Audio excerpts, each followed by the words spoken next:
ন্যূনতম 15,000 টাকা বেতন ও স্থায়ীকরণের দাবিতে উত্তাল জলপাইগুড়ি জেলা শাসকের দপ্তরে বিক্ষোভ আশাকর্মীদের।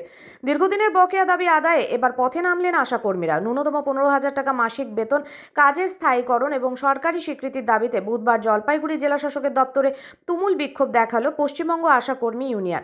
এদিন শহরের সমাজপাড়া মোড় থেকে একটি বিশাল ধিক্কার মিছিল শুরু হয়ে জেলা শাসকের দপ্তরের সামনে এসে শেষ হয়। মিছিলে অংশগ্রহণকারী শত শত আশাকর্মীর স্লোগানে মুখরিত হয়ে ওঠে চত্বর।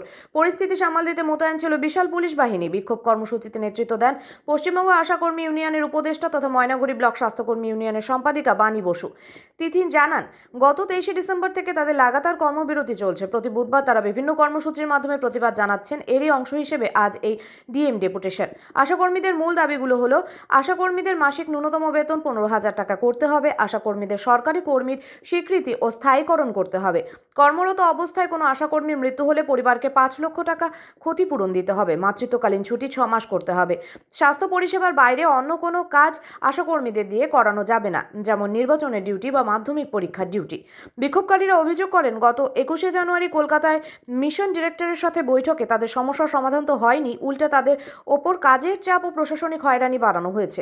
বাণী বসু বলেন, আমাদের ন্যায্য দাবি না মেনে বিওমএইচ এবং সিওমএইচ এর মাধ্যমে আমাদের শোকজ ও ছাঁটাইয়ের হুমকি দেওয়া হচ্ছে। জলপাইগুড়ি জেলায় আমাদের অনেক কর্মীকে হেনস্থা করা হয়েছে। আমরা পরিষ্কার জানিয়ে দিতে চাই, 15,000 টাকা বেতন না হওয়া পর্যন্ত আমাদের এই আন্দোলন চলবে। এছাড়াও মাধ্যমিক পরীক্ষার ডিউটি বা অন্য প্রশাসনিক কাজে আশাকর্মীদের ব্যবহার করার বিরুদ্ধেও এদিন সরব হন নেতৃত্ব।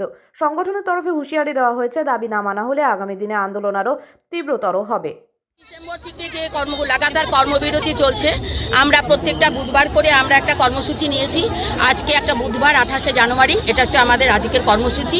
তার সাথে 21শে জানুয়ারি যে আমাদের কলকাতায় গিয়েছিলাম, আমরা আমাদের মিশন ডিরেক্টর আমাদের ডেকেছিল, ডেকে নিয়ে যে আমাদেরকে এত হয়রানি এবং এই পুলিশের অত্যাচার আমাদের প্রতি যে করেছে তার সমস্ত কিছু, এবং আমাদের জলপাইগুড়ি জেলার অনেক মেয়েরা সেখানে আমরা হেনস্থা হয়েছি, আমাদের প্রতি নির্মম অত্যাচার করেছে। কারণ কি আজকের? হ্যাঁ, আজকের ডেপুটেশনের কারণ কি? আজকে ডেপুটেশনের কারণ হচ্ছে আমরা যে কর্মবিরতিতে গেছি, আমরা ডিএম ম্যাডামকে এর আগেও জানিয়েছিলাম, কিন্তু আজকে আমরা দ্বিতীয়বার আবার এসছি যে আমাদের দাবিগুলো জেনে তিনি আমাদের আমাদের দাবি হচ্ছে আমাদের ন্যূনতম 15,000 টাকা বেতন দিতে হবে।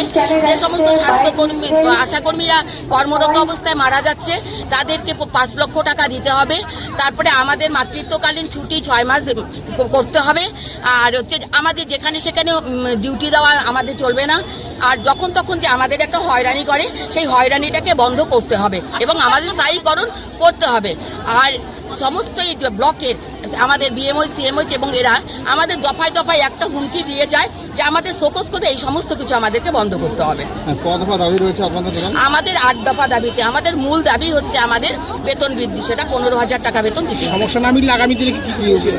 আমাদের যদি 15,000 টাকা বেতন আমাদের না দেয়, তাহলে আমরা এই আন্দোলন আমরা লাগাতার গড়ে তুলব, আমরা চালিয়ে যাব। এবং আমাদের মানে আমাদের একটা পরিকল্পনা চলছে যে এই আমাদের যদি এটা মেনে না নেয়, 15,000 টাকা বেতন না নেয় এবং আমাদের দাবিগুলো যদি মেনে না নেয়, তাহলে আমরা দিল্লি যাব।